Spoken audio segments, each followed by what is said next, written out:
Bonjour, bienvenue sur ma chaîne. Nous allons parler de la soupe. Nous allons parler des 5 raisons de manger de la soupe le matin.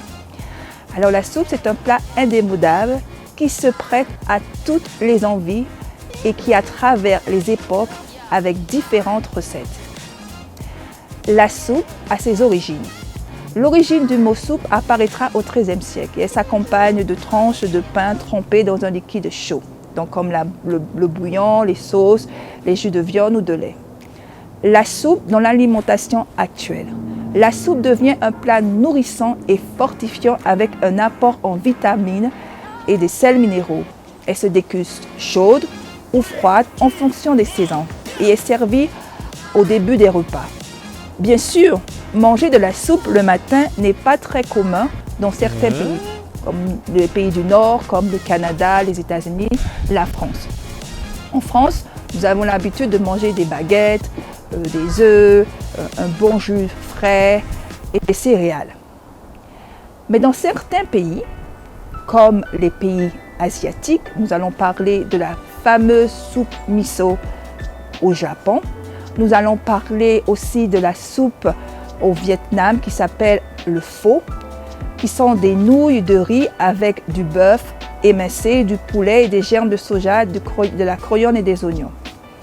Nous allons parler de mes enfants. Mes enfants étaient très rigides. Ils mangeaient beaucoup de sucre, des crackers. Donc, cela a entraîné des carences alimentaires au niveau des fibres, des minéraux, des vitamines, des protéines. Donc, pour moi, pour remédier à cette carence, j'ai commencé à faire des soupes. J'ai commencé à faire des soupes le soir. Et j'ai bien vu des changements. Et je me suis dit, pourquoi ne pas donner de temps en temps de la soupe le matin ou des bouillons de légumes?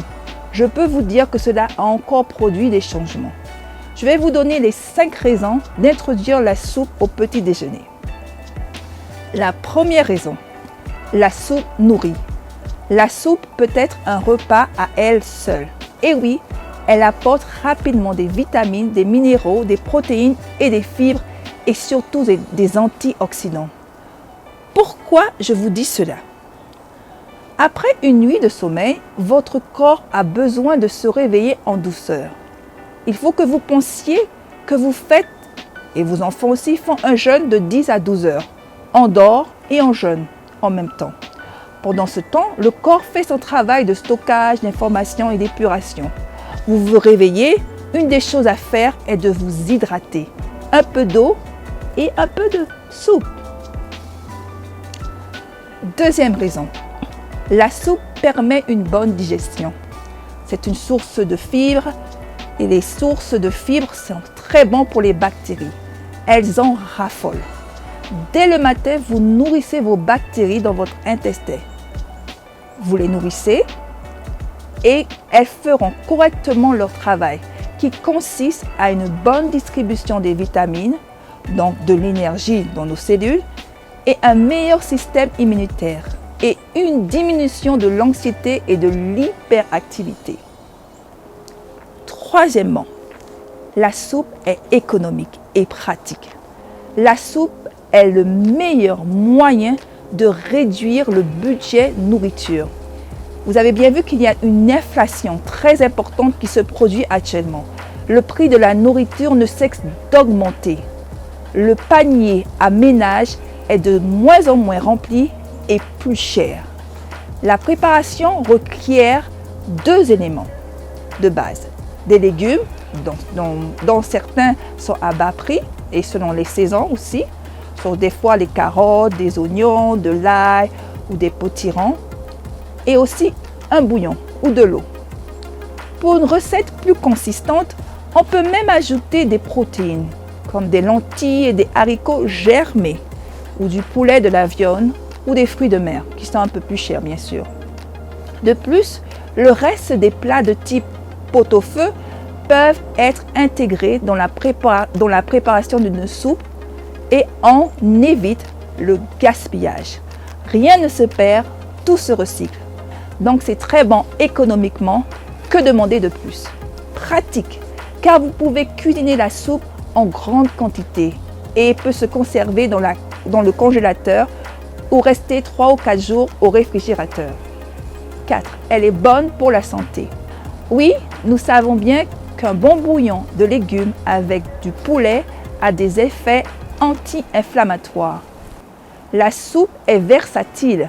Vous pouvez ajouter des épices qui sont médicinales. Comme vous le savez, le thym est antibactérien et antitussif. Vous pouvez ajouter de l'origan, qui est un antiparasitaire, qui est très bon pour réduire le développement des candidats. Le basilic aide aussi pour la digestion et l'humeur. Le safran aide à réduire l'hyperactivité. Cinquièmement, la soupe permet d'éviter les pics glycémiques.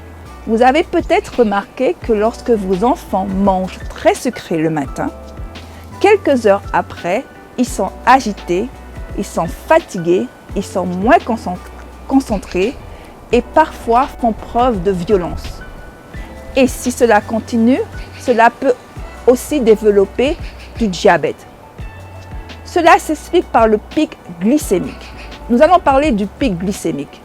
Le pic glycémique est un apport de sucre élevé dans le sang qui va entraîner rapidement un pic d'insuline. L'insuline va essayer de contrôler et diminuer le taux de sucre, mais cela a des effets secondaires. Pic glycémique entraîne pic d'insuline qui entraîne une hypoglycémie. C'est pour cela que quelques heures plus tard, les enfants ont besoin d'un snack. Du fait que la soupe contienne des fibres solubles ou insolubles, elle retarde l'absorption des glucides. Donc, pas d'hyperglycémie. Et aussi, vous avez un sentiment de satiété.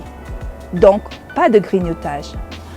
Donc, ajouter de la soupe au petit déjeuner a des effets bénéfiques considérables, économiques, pratiques, nutritifs et guérissants.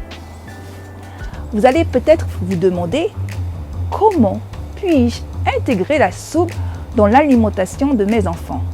Simple, patience, persévérance et trouver des astuces. Voilà quelques astuces. Premièrement, chers parents, ne vous mettez pas trop de pression. Cela m'a pris du temps pour intégrer la soupe dans l'alimentation de mes enfants. Vous commencez petit.